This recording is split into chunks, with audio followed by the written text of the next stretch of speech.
Hello दोस्तों, नमस्कार। स्वागत है आप सभी का educational study one YouTube channel पे। तो देखिए दोस्तों, एसएससी एमटीएस हवलदार परीक्षा 2023 कंटिन्यू आपके एग्जाम चल रहे हैं। आज आपकी 11 मई का सेकंड शिफ्ट का एग्ज़ाम खत्म हो चुका है। तो 11 मई सेकंड शिफ्ट एग्ज़ाम में जो ऑल 25 क्वेश्चन पूछे गए हैं साइंस, जीके और करंट अफेयर से रिलेटेड, उन सभी क्वेश्चनों का बिल्कुल 100% सही व सटीक उत्तर के साथ एग्जाम एनालिसिस आपको इस वीडियो में देखने को मिलेगा। और तो आज जिनका भी 11 मई सेकंड शिफ्ट में एग्जाम था, वो सभी साथी वीडियो में ध्यान से अंत तक बने रहिएगा। वीडियो में जितने भी क्वेश्चन कराए जाएंगे वो 11 मई सेकंड शिफ्ट के सभी रियल और ऑथेंटिक क्वेश्चन रहेंगे। तो इस बात पे वीडियो को लाइक और शेयर करना तो बनता है। तो चलिए दोस्तों, आज के एग्जाम एनालिसिस को अपने शुरू करते हैं।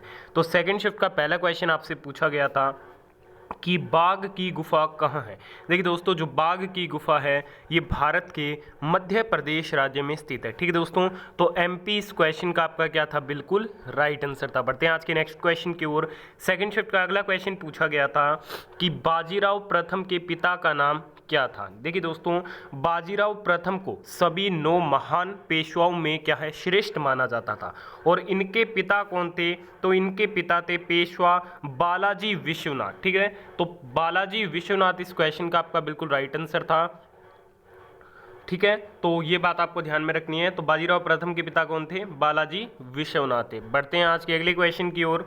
अगला क्वेश्चन आपसे पूछा गया कि फुटबॉल मैच की अवधि कितनी होती है। देखिए दोस्तों, जो एक फुटबॉल का मैच होता है वो अपने टोटल पूरा बात करें तो पूरा होता है वो आपके 90 मिनट का। उसमें 45 मिनट के अर्थात 45 मिनट के क्या उसमें 2 हाफ होते हैं। ठीक है, तो 45 मिनट के 2 हाफ होते हैं। ठीक है, और जो पूरा मैच होता है वो 90 मिनट का होता है। ठीक है, तो आप देख लीजिएगा आपको ऑप्शन में किस प्रकार से दिया गया था। या तो फिर आपको दिया गया होगा 45 मिनट के 2 हाफ, या फिर आपको टाइम दिया गया होगा 90 मिनट। ठीक है, तो मैंने आपको दोनों प्रकार से बता दिया है। जिस भी प्रकार आपको ऑप्शन में दिया गया था उस प्रकार से आप अपना राइट आंसर कर सकते थे। बढ़ते हैं अगले क्वेश्चन की ओर। सेकंड शिफ्ट का अगला क्वेश्चन आपसे पूछा गया कि मिल्खा सिंह की आत्मकथा कौन सी है। देखिए दोस्तों, जो मिल्खा सिंह है उनकी आत्मकथा का नाम है the race of my life. ये जो आत्मकथा है वो भारतीय एथलीट मिल्खा सिंह की आत्मकथा है। The race of my life इस क्वेश्चन का आपको क्या करना था, बिल्कुल राइट आंसर करना था। बढ़ते हैं नेक्स्ट क्वेश्चन की ओर।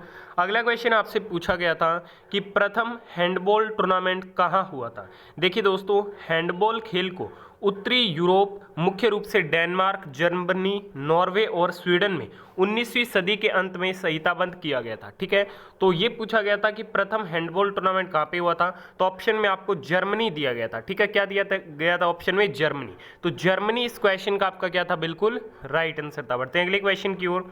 सेकंड शिफ्ट का नेक्स्ट क्वेश्चन पूछा गया कि नालंदा विश्वविद्यालय किसने बनवाया था। देखिए दोस्तों, जो नालंदा विश्वविद्यालय है इसे बनवाया गया था गुप्त शासक कुमार गुप्त के द्वारा। तो गुप्त शासक कुमार गुप्त इस क्वेश्चन का आपका बिल्कुल राइट आंसर रहेगा। और नालंदा विश्वविद्यालय की जो स्थापना है वो गुप्त वंश के द्वारा की गई थी। तो ये भी वेरी इंपॉर्टेंट एक्स्ट्रा फैक्ट्स है, नेक्स्ट शिफ्ट के लिए आप जरूर कवर कीजिएगा।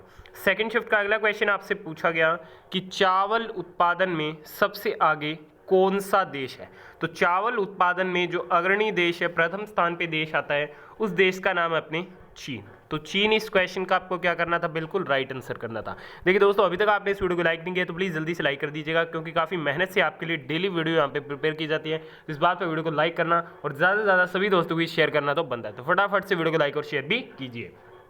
अगला क्वेश्चन पूछा गया कि सबसे कम जनसंख्या घनत्व वाला केंद्र शासित प्रदेश कौन सा है। तो इसमें आपसे सेकंड पोजीशन पे पूछा गया था। तो सबसे कम जनसंख्या घनत्व में पहले स्थान पे तो है अंडमान और निकोबार, और दूसरे स्थान पे अपने बात करते हैं तो दूसरे स्थान पे है दादरा नगर हवेली। ठीक है, तो दादरा नगर हवेली इस क्वेश्चन का बिल्कुल राइट आंसर था, जो कि दूसरे स्थान पे है। और पहले स्थान पे कौन सा है, अंडमान और निकोबार। अब बात करते हैं सबसे कम जनसंख्या घनत्व वाला राज्य कौन सा है। तो राज्य में बात करें तो राज्य में पहले स्थान पे कौन सा आता है, अरुणाचल प्रदेश आता है। ठीक है दोस्तों, तो इस प्रकार से ये क्वेश्चन पूछा गया था। तो यहाँ पे दादरा नगर हवेली इस क्वेश्चन का आपका क्या था, बिल्कुल राइट आंसर था।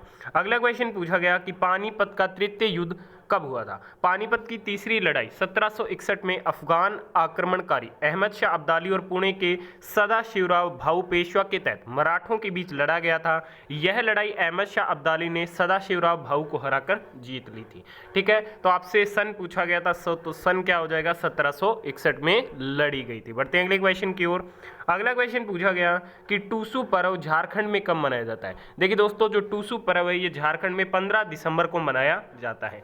टूसू पर्व झारखंड के पंच परगाना का सबसे महत्वपूर्ण पर्व है। यह जाड़ों में फसल काटने के बाद 15 दिसंबर से लेकर मकर संक्रांति तक लगभग 1 महीने तक मनाया जाता है।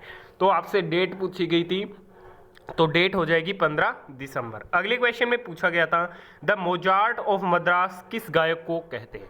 द मोजार्ट ऑफ मद्रास ये AR रहमान को कहा जाता है। तो AR रहमान इस क्वेश्चन का आपका बिल्कुल राइट आंसर था। बढ़ते हैं अगले क्वेश्चन की ओर। सेकंड शिफ्ट का अगला क्वेश्चन पूछा गया कि राजगृह किसकी राजधानी थी? देखिए दोस्तों, मगध की प्राचीन राजधानी कौन सी थी? राजगृह थी। कौन सी थी? राजगृह थी। तो राजगृह इस क्वेश्चन का आपको क्या था? बिल्कुल राइट आंसर था। बढ़ते हैं अगले क्वेश्चन की ओर।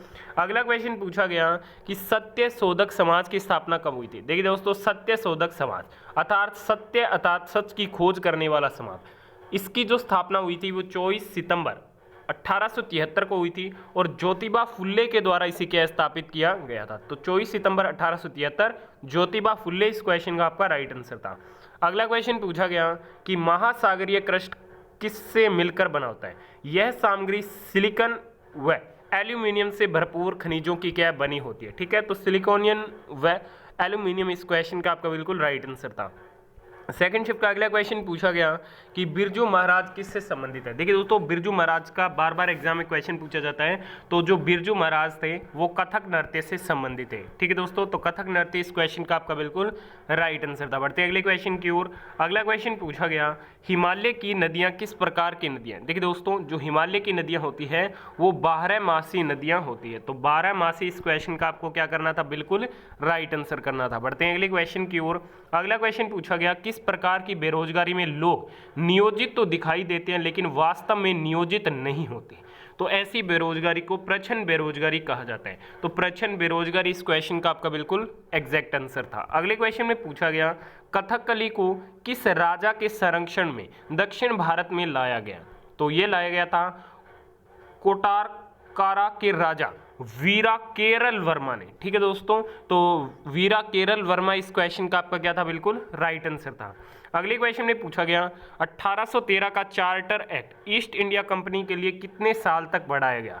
तो इसे बढ़ाया गया था 20 साल के लिए। तो 20 साल इस क्वेश्चन का आपका बिल्कुल राइट आंसर था। अगला क्वेश्चन पूछा गया 1999 में कौन सी योजना आई? तो ये आई थी स्वर्ण जयंती ग्राम स्वरोजगार योजना। ठीक है दोस्तों, जो कि इस क्वेश्चन का आपका बिल्कुल राइट आंसर था। अगला क्वेश्चन पूछा गया 17वीं शताब्दी में कथकली किस राज्य में शुरू हुआ था? तो दुनिया भर में प्रसिद्ध कथकली की भव्यता ने केरल राज्य के लिए बहुत प्रशंसा हासिल की। तो ये केरल में उत्पन्न हुआ था। तो केरल इस क्वेश्चन का आपका बिल्कुल राइट आंसर था। अगला क्वेश्चन पूछा गया कि भारत में रिवर्स रेपो रेट कितनी है? तो जो रेपो रेट है वो 5.90 है और रिवर्स रेपो रेट कितनी है? तो ये 3.35 है। तो 3.35 इस क्वेश्चन का राइट आंसर था।